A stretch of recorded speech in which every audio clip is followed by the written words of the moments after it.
Hi everyone, welcome to Starlight Activation. I'm Anthony and I'm so happy you guys joined me today. Now technically this is the first video that I have produced in 2026. So the videos you've been seeing really were shot like a month to a month and a half ago. I was recording literally videos for your channel here, sometimes 2 and 3 right in a consecutive row. I mean, so much was happening so fast that if I didn't get it on video, I knew I would forget it. And that's exactly what happens. Once I find an issue that needs to be dealt with, I deal with it immediately and then try to pull that layer back and expose the newness of what's emerging inside of me. And then once the video is produced, I literally forget it.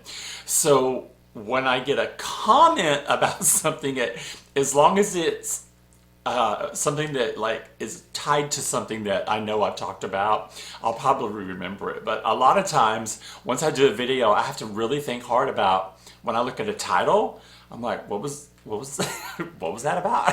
So I love the fact that. And I've shared with you guys a lot about my prayer meditations and what I do during a prayer meditation. And that I do ask for all that energy, that negative energy that we're exposing, or wounds, or shadow work, or anything like that. I always ask for it to be released back into the universe with light and love and not to come back any longer. So sometimes once it's gone, it's gone. And I don't feel it and I don't recall it, and I love that about it because I'm not replaying an old broken record. We're starting a new theme every single time I go through like a prayer meditation. And I've gotten better at to where I really could do them now and in two really effective means, which is in a bath or in my favorite park. And so when I travel, if there's a tub, because you guys know I'm a flight attendant and I don't have a tub here at my home. So when I have a tub, that's my first thing. I'm like, okay, I know now I'm going to be able to have a really nice prayer meditation because I can turn the television on and listen to a special meditative music that's on YouTube, and then at the same time relax. Because almost always when I do an international trip, a lot of those hotels will still have bathtubs in them, and they won't be small ones. They'll be nice big ones because of the level just of the hotels that provide the security that airline personnel need when they travel internationally. So that's one of the perks that I do love about the job as being a flight attendant. But that being said, to give you an update on like what's happened over the last month and a half, once I settled into first the not worrying, so you guys will recall I did a special video about that, about waking up and just not having any worries. And then I don't remember how much time passed between that one and then the one where calm set in. So when the calm set in, I recognized it immediately. I no longer had this has to be done now, blah, blah, blah, blah. You know, it was just like, chill out, just chill. So that was a shift in me internally because I think I picked that up from my mom. My mom was always on the go 24/7, and it was very hard for her to like actually relax. And so she has passed on, but I wish I could show her how to do this now. Because it's so much easier when you can just actually relax and not worry so much about everything. So the worry is gone. Now calm set in. And then the third thing that finally set in, and this happened under maybe, I want to say 3 to 5 of my sessions that I would listen to for channeled messages for cancer. And it kept coming up that I needed to just let divine guidance take hand in this and to not be worried about the timeline and am I doing everything right? Because I was doing everything right that I needed to be doing, but what I was doing, I was still trying to control the narrative. And so once I stepped back and finally gave that up during a prayer manifestation session, I got it. It clicked. It just clicked right into I was speaking to my guides and I was talking about it, and all of a sudden I got it. I don't need to worry about anything, which is why the worry was taken away. I'm already being calm now. Why am I still trying to drive this forward? Let me get in the passenger seat.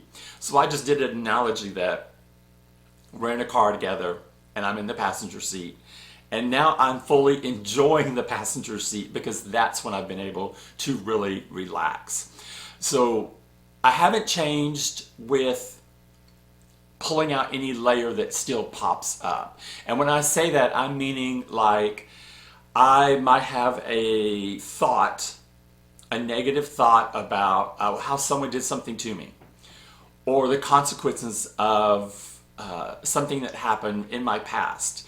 And so I immediately go in, no matter where I am, if I can, and we'll go into a very short mini session to where I release that with light and love back into the universe, because it does not suit me. What it does is it's a way for maybe a devil-like energy to come in and throw you a curveball to try and derail you, or to make you question, or to get you to pick up that maybe that bad habit you had before. And so what I've learned is whenever I notice it happening, I want to stop it immediately. And I tell the universe, I tell the divine, I tell my guides, and I tell the universe, this can derail my progress. This does not suit me. This going forward, this does not help me in any way. This hurts me because it brings up thoughts that I've already purged. I don't want to revisit them. So again, we're trying to release this back into the universe with light and love. And if it's attached to someone specifically, I want to make sure that I go in and maybe again release that person. Regardless of what they did, I'm forgiving them. And I'm releasing them with light and love, because it doesn't do me any good to hold on to any animosity from anything that's happened in my past. If I've dealt with it and I have moved on, I don't need a broken record sucking me back down into a hole that's going to cause despair and stress and chaos and anxiety and worry. No, all those things you don't need. They keep you from being your higher self. So there's a lot of those little mini sessions that I can do just when something pops up. And I wanted you guys to know that when you're kind of on yourself, as far as making sure you're monitoring your own progress, it's like you're your own physician. You can look at yourself and say, okay, why are we doing this? Why did I act like this? Why is this my reaction? And then delve into that process right there. So you're really doing your own self-therapy. You're self-checking, you're doing a self-checkup. And it's very important to keep that mindful, because through your daily life, something is going to pop up always that's going to make you cause to pause and then to check yourself. Okay, that may be the old way that I would handle something, and then look where that road got me. Or let's try the new road that we're on. The new road where we're not worried about our timeline. So let's talk about timeline for a minute. You guys remember that it seems like ages ago when I was convinced of the Robert person was my kingdom spouse coming forward, but Robert was really a test. And in that prayer meditation session, sometimes it's a manifestation session, sometimes it's a meditation session. So I use the words interchangeably because you never know what's going to come out. I'll start doing something, I'll switch to doing something else, and I'll go back to it. But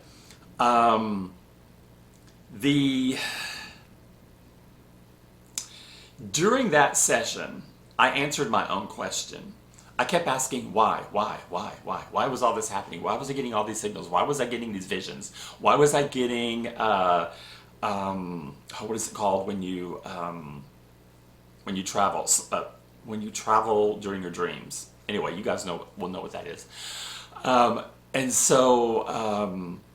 I got to a point where I was getting kind of mad, and I said, but it was my intuition that tested it. And that's when it hit me. It was a test. My intuition, I used my skill to read that person's energy. I knew they could not be a kingdom spouse, and I ended it right there. I ended it before it started. I shut it down, blocked his energy, and moved on. And then once I did, that's what opened up the calmness, and then now sitting in the passenger seat. So now I realize, and I've told you in a video before, I've seen the timelines. I've seen how complicated they are. And I've told you that the timelines are all in like a veil of mist that was kind of like a bluish color, like a light bluish color. And it looks like one level. No, you expand the levels and there's like infinity levels. And so it's a level here and a level here and a level here and a level here. And they're all different people's timelines. And yet you can see how they all intersect at some point where you're trying to get this person and this person aligned, and you got to get those timelines together. I've seen that. I've seen that in a vision. And that's when I knew the divine has to be a collective. Because there's no way one could control the timelines of everyone. They know everyone's business. They're involved with all of us. I don't care if you are an atheist. The divine still loves you, and you still have a timeline. One of my good friends is an atheist and is undergoing a spiritual awakening, and it's freaking her out because she was raised an atheist and she's an adult as an atheist. She has grown children, and this is happening to her. And so I was one of the first people she told this to. And I was like, and I told her, I said, the divine does not care if you believe in him or not.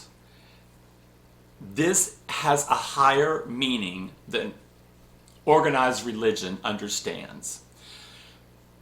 And you don't want me to start talking about organized religions because I came from a population that was persecuted by organized religion. And a lot of my problems as a young adult was because of growing up in a church that persecuted homosexuals. And when you sit in church every week and you're scared to death of what's going to happen to you because of what you're told from a man who's interpreting his version of the Bible. You don't ever, I don't care if you're Roman Catholic. I have Catholics in my family up the wazoo. You do not need a man to interpret what you are saying to God. God has a direct line to you. It is right there. It is easy. You just start talking. There's no reason. There really is. If you look back, and historically, we are supposed to follow what Jesus is stated. When Jesus came back in life form out of the Trinity, he showed us what we were supposed to do. We can meet together and talk about religion, but there was no hierarchy. It's just talking about things, doing good works, helping people. Look at the people he helped that are his stories that are in the version of the King James Bible that they allowed to be published. When I say allowed, yes, the Bible has been edited greatly. There are many other versions and passages and stories from his inner circle that have not been allowed to be published because it doesn't fit the narrative of a man running a church. Okay, so I'm going to get off my soapbox. Don't start talking about that. So that's not even the point of the video, but I'm hoping that someone out there hears this and it resonates with you, because you don't have to take the word of someone sitting in a pulpit screaming at you, which is what they almost always do. They get heated. Today's video is all about what happened just this week, and I believe, okay, those of you who know this, when my nose starts itching, that is my sign that my guides are with me, and they showed up right on time because I'm about to talk about something. Okay, so I was visiting my family's home and doing remodeling project, and it's out of state. It's several states away. It's a 12 to 14 hour drive for me. And I have a really, really old Jeep that I drive. And it drives like a tank on the road. Never had any trouble with it. And it's 20 years old. So there you go. I get there fine. I do my remodeling. I'm coming back. And of course, yes, it's freezing cold outside because it was like 20 degrees on the trip. I wasn't prepared for that because, I usually just jump in the car and go, don't put much thought to it. It's not like when I go on a trip because I was just going to a relative's house. It was on the way back, and it was like my third time to stop and fill up, and I noticed that the idle was off. Now, we all know our automobiles. When you've had one as long as I've had, I know everything about my Jeep. I felt it, and I was like, okay, it's a little unnerving. But I was like, still 3 to 4 hours from home. And I was looking as I pulled out from the station, the last station I got gas. I was looking at the road sign to see where the next big city was. I was like, okay, because as soon as I got back in and got back up to 80 miles an hour, within a few minutes, my check engine light came on. And that has never happened, ever, in the history of me having this Jeep. Never does it just pop up on the screen. And I thought, okay, that's really, really odd. And then within another few miles, the battery light came on, and then that's when I really got alerted because there's nothing wrong with my battery. My battery was only like 6 months old. And I thought, okay, well, the battery's not dead, but it's showing dead. And I'm like, okay, what's the nearest town I'm at, which was a smaller town.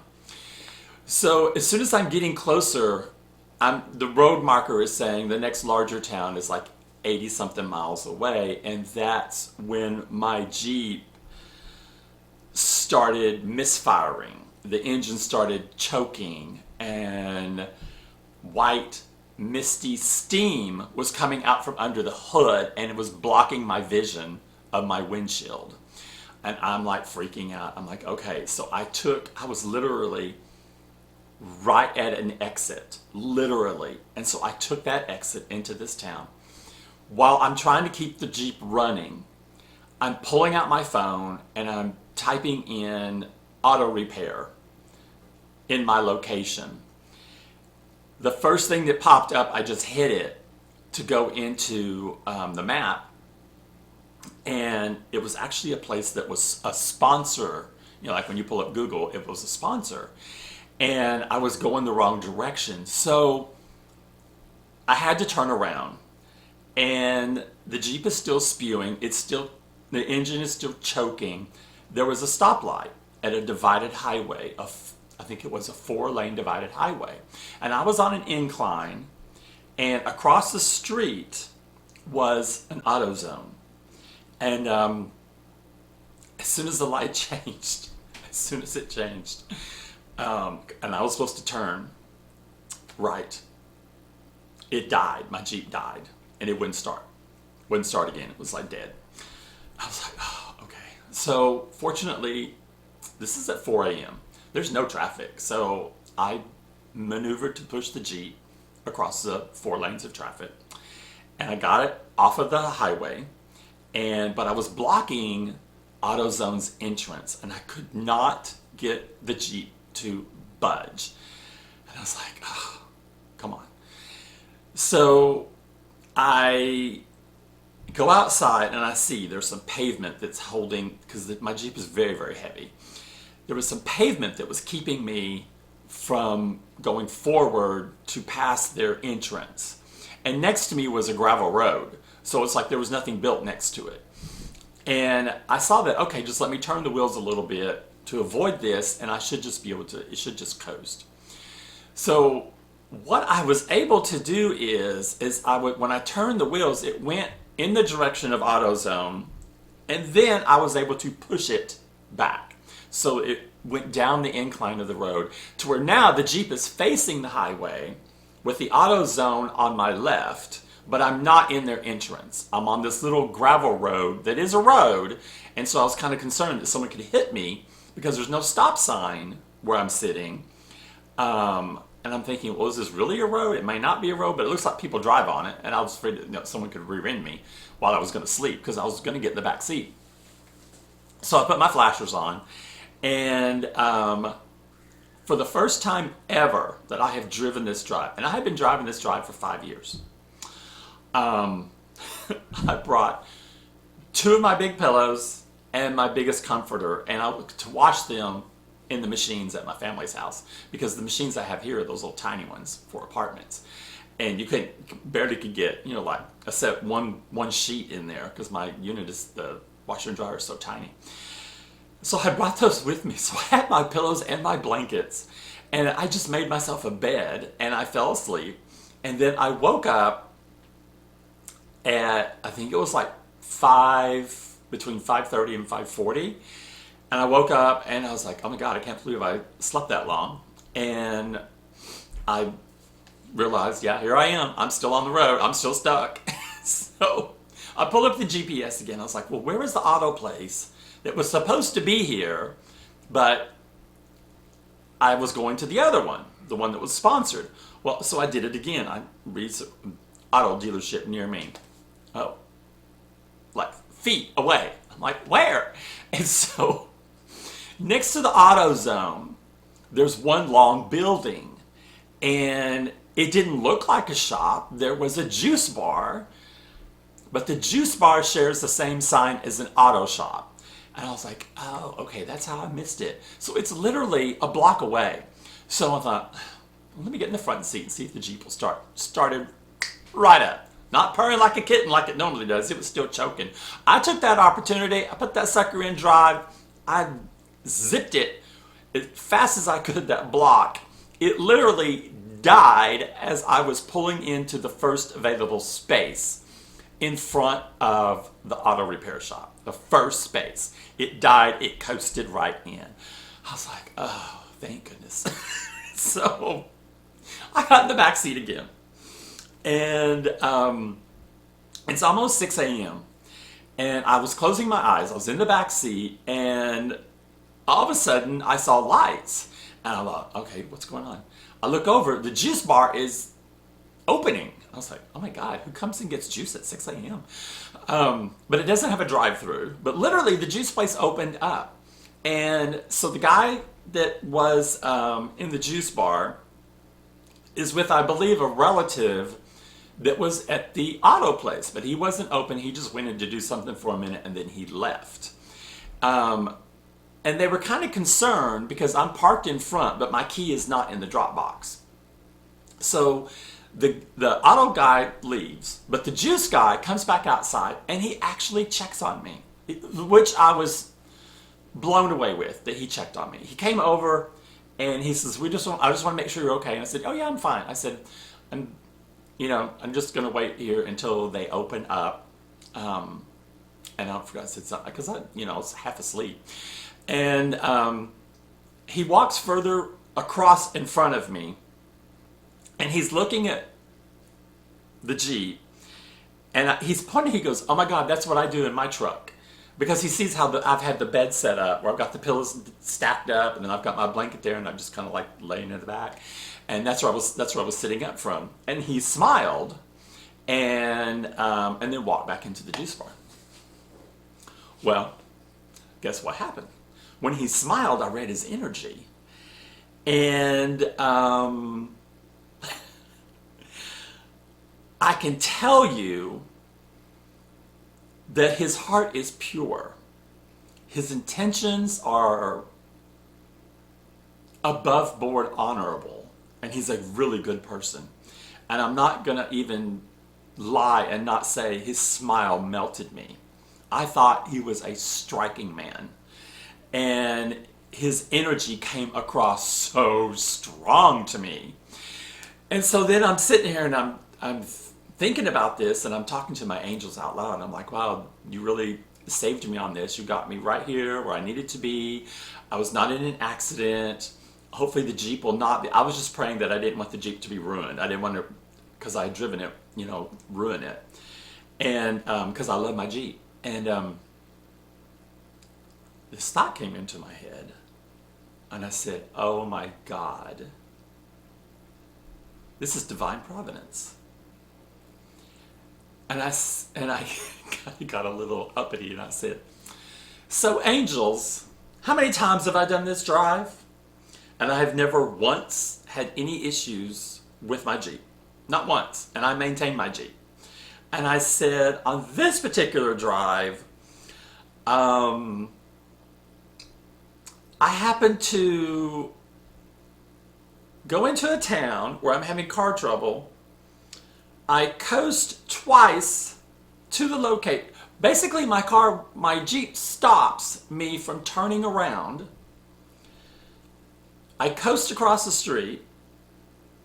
It starts just long enough to put me in front of the auto repair shop, to where I'm sitting there, and I see this guy.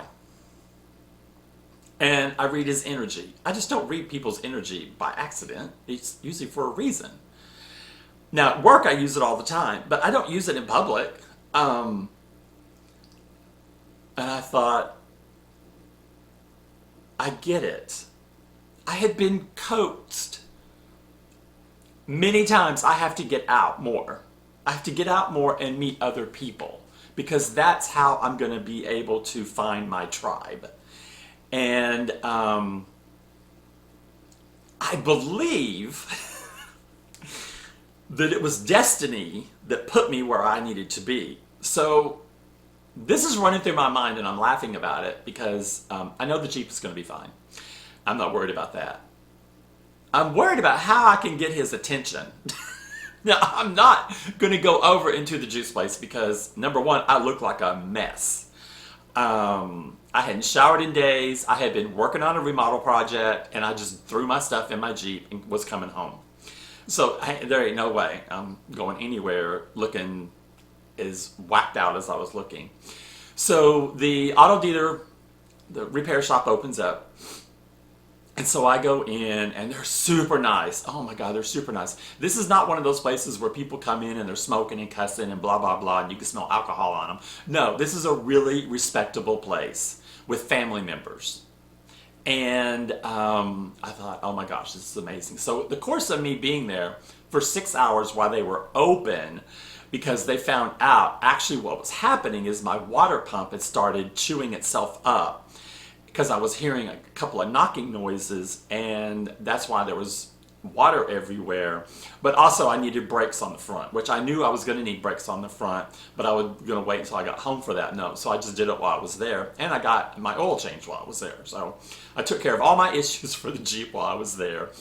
And it was very interesting because I was paying attention to like their logo, because they had a really great logo. The logo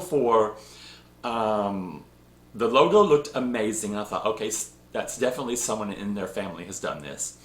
And then their clothing line, they had their clothing line with their logo on it, and they had hats, and it was very professional looking. I thought, wow, this is what I need. I need someone that knows about this kind of stuff, that can take my aquascaping channel to that next level, because I would love to have my own clothing line. So, and it's not that I'm cheating on this channel, because maybe this channel could have clothing line as well, who knows. But I was processing all this. And so I was bored, and the sun came out, and the temperature was like in the 40s now, I think, close to 40. So I was like, if you guys don't mind, I'm just going to go outside and maybe scavenge for some plants outside. And they just kind of looked at me, and I said, I do terrariums and aquariums. I have a YouTube channel, so I told them about my YouTube channel. And So I go outside and I actually find some moss that I can't even get in Texas. I found ferns, moss. They're actually on waterfront.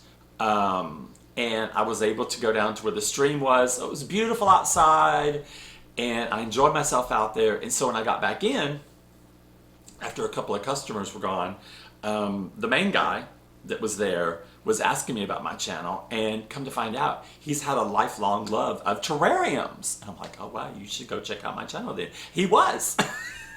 So I showed him what I had collected, and I said, when I put this in a build or something, I'll give you guys a shout out. And so I thought, okay. I thought about that afterwards, and I thought, okay.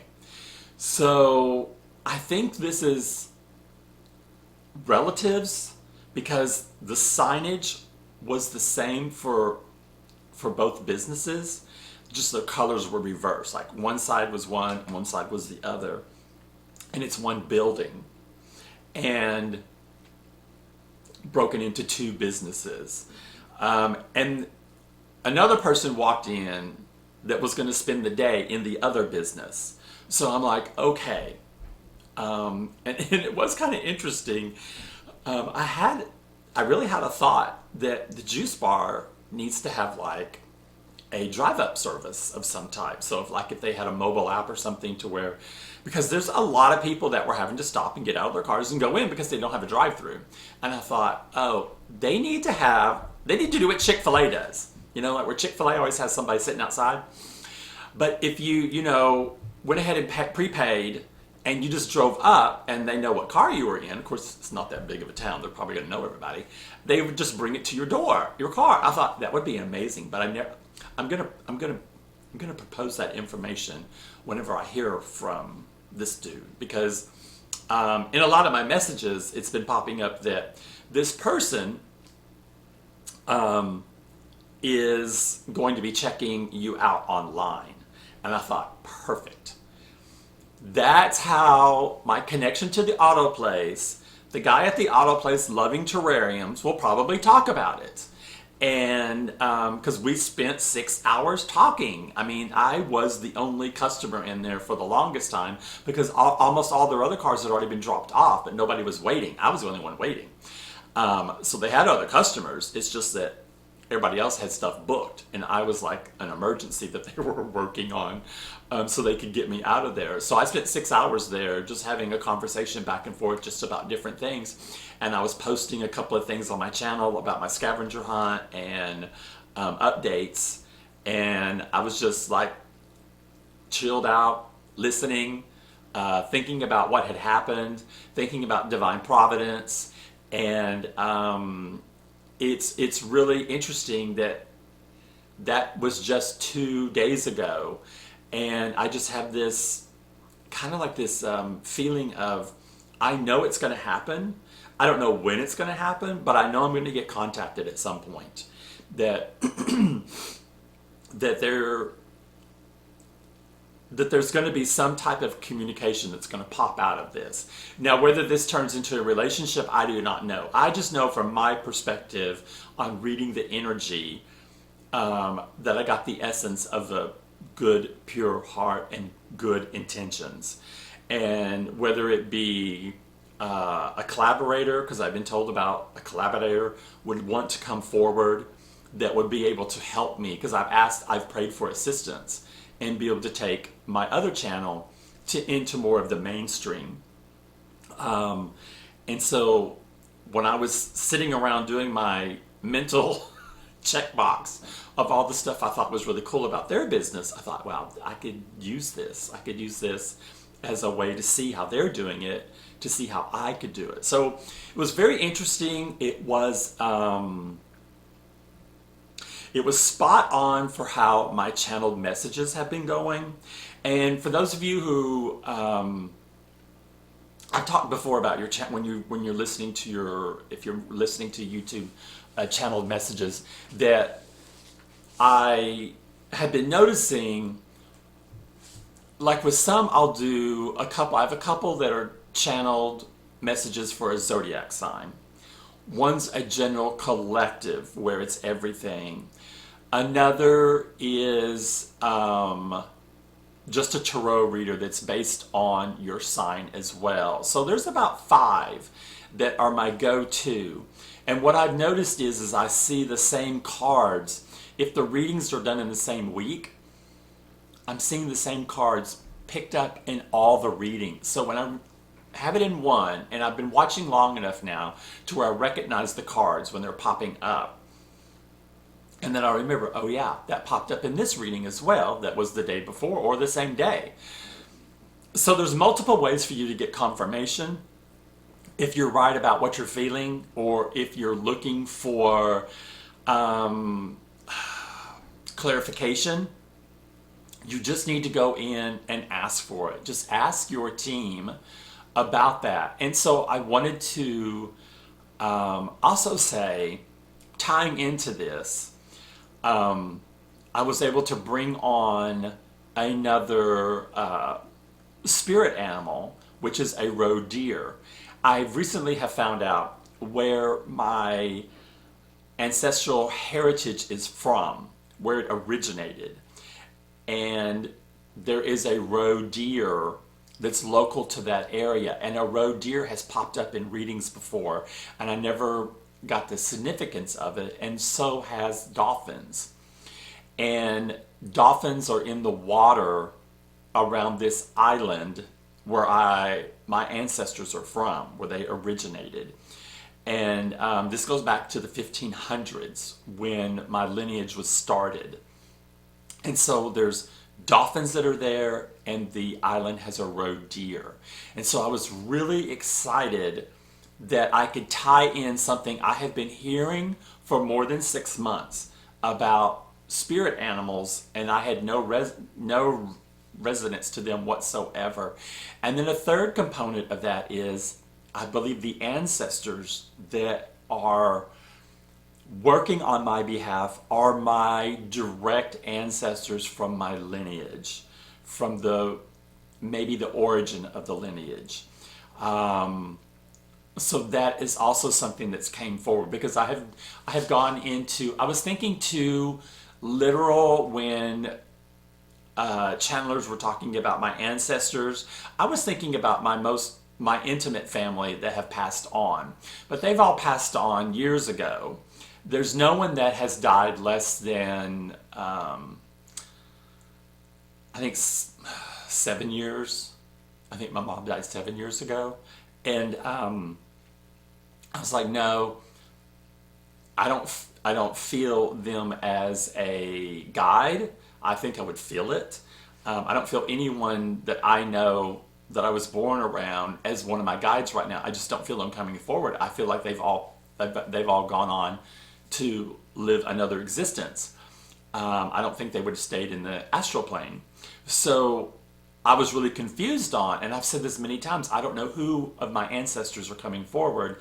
I said, but I would like to know this information, who is on my behalf. And I believe it's from my original lineage, and it all kind of clicked at the same time. So the roe deer, the dolphin, and the ancestors all came forward to me at the same time when I researched, and it was kind of by not accident. My sister helped me.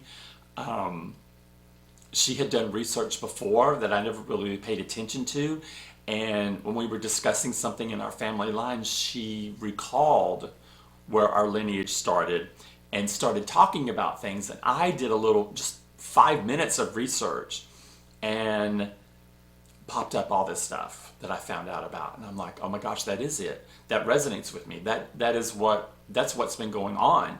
I said, these are the ancestors that are working behind the scenes for me.